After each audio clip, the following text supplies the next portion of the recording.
একেলগে ওলাইছে 21,413টা চৰকাৰী চাকৰিৰ পদ। দৰমহাও হ'ব আকৰ্ষণীয়।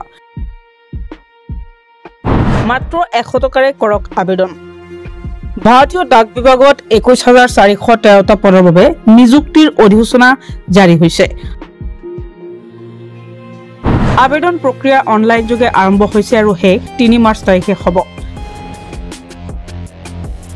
প্ৰাৰ্থীৰ বয়স 18 পৰা 40 বছৰৰ ভিতৰত হ'ব লাগিব। নিবনুৱাসকলৰ বাবে সুখবৰ।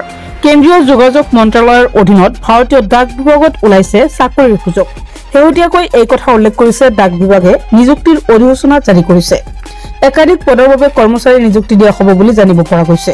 ইয়াৰ বাবে সমগ্ৰ আবেদন প্ৰক্ৰিয়া অনলাইন যোগে সম্পূৰ্ণ কৰা হ'ব, যিটো ইতিমধ্যে আৰম্ভ হৈছে। ডাক বিভাগে দেশৰ বিভিন্ন অঞ্চলৰ গ্ৰামীণ ডাক সেৱকৰ বিভিন্ন পদৰ বাবে কৰ্মচাৰী নিযুক্তি দিব।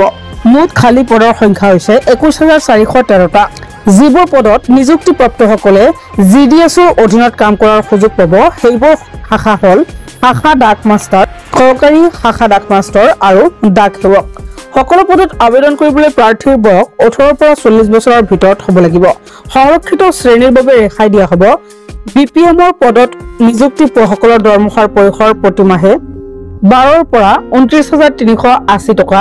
আনহাতে ABPM আৰু ডাক সেৱক হিচাপে নিযুক্তি পোৱাসকলৰ দৰমহাৰ পৰিসৰ হ'ব 10,000ৰ পৰা 24,470 টকা।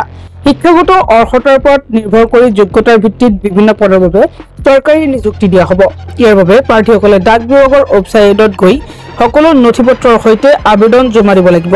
সংৰক্ষিত শ্ৰেণীৰ প্ৰাৰ্থীৰ বাহিৰে বাকী সকলোৱে 100 টকীয়া আবেদন মাচুল জমা দিব লাগিব। আবেদন পত্ৰত কিবা ভুল থাকিলে 6 মাৰ্চৰ পৰা 8 মাৰ্চৰ ভিতৰত শুধৰণি কৰিব পাৰিব।